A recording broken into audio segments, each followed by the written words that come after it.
You know, we connect ourselves with the rest of them. My mother used to tell me in childhood that Kashmir belongs to us.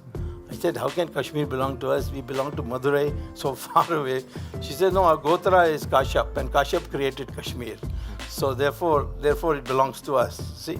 So that kind of relationship we have always been seeking, and that was what disrupted during these foreign invasions, particularly during the British period. Remember, after 1947, India is not broken up. 1947 partition was not our doing, it was forced upon us by the British. But Pakistan is broken up. Soviet Union has broken up into 16 countries.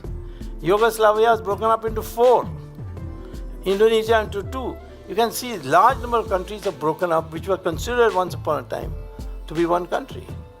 And there were predictions after predictions that India will break up. First person to do that was Churchill, who said that the Indians will come crawling, asking us to come back within 3 years. Well, a lot more than 3 years. Then Nixon had predicted that we'll break into 20. The Chinese in 1962, this the Chinese themselves told me, they thought that the 62 war will lead to breakup of India. But the exact opposite happened. We saw the sight of women taking off their gold bangles and chains and putting them for the defense thing. There was a huge surge of unity.